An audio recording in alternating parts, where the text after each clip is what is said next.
Our quarterback is here, Brett Hundley. Brett, I think you could have played tight end back in the day. Man, you can play tight end right now. I don't know, man. I don't know about that. No. Maybe purposely. There we go.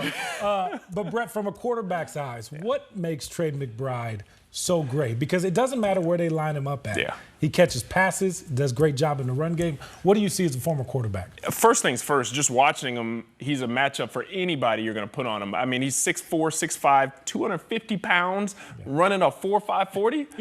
I mean, you put a safety on him, you put a DB on him, you put a linebacker on him. I think that's the biggest thing that he has in his advantage is just his size and what he's able to do with it. And he's so shifty with his body. For us to be able to have this type of athlete and to see him doing what he's doing, for him to break the NFL record today too, he's a special player, and it's awesome to see out there. And just the way he's able to move and get off. I mean, you can't guard him. You can't guard him. Yeah, you can't and guard his him. awareness to go get the football, to always high point it. It is like a receiver out there. Yes, absolutely. And like I say, as a quarterback, a tight end is a quarterback's best friend. Yep. So that's where we're going in our times. It doesn't hurt either that he's getting like 13 targets a game. And the reason for that is that the run game has just been so bad. Yeah. Ever since James Conner went down, it's been a revolving door back there. The rush lanes aren't open. How do they get this fixed for next year?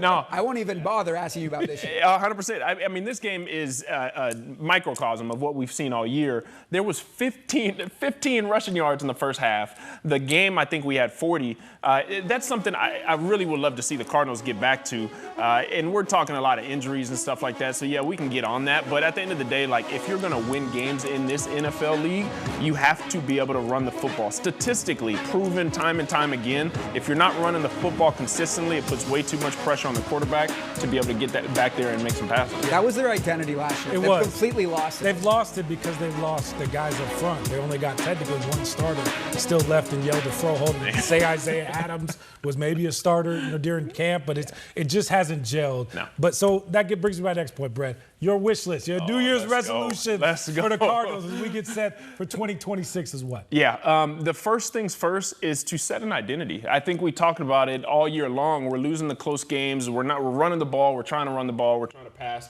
There is nothing that I know of what we're doing as a team, whether that's defensively. When we brought in the head coach, he's a defensive coach. We want to see defense, but I think first things first is set an identity, and then we get on the quarterback position. You have to figure out, like, is Kyler our guy? Are we believing in him enough to?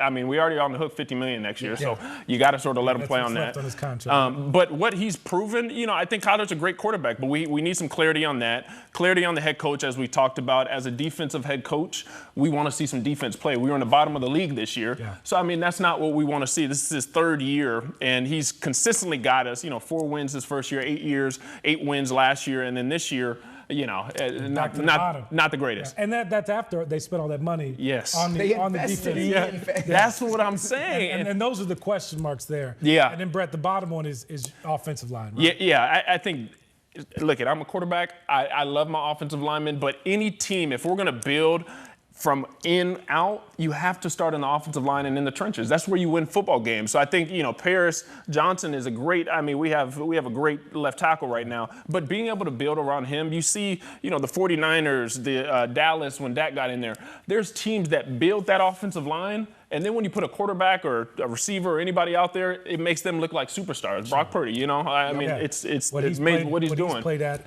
despite the injuries, as well up front, they can protect him. Yeah. And that's if you have an offensive lineman, it allows everybody's job is so much easier. So I think if they start there and all these other wish list items, we'll see how many we get. Build the trenches. Yeah, there we go. What position would you play on the O-line? Oh, man, I would have been a center. Okay. Absolutely. I would have been a center. Athletic, yeah. Exactly. Hey, to pull it right around there. There we go. Brett Hundley here in studio. He'll be back with his streams play the game here in just a minute.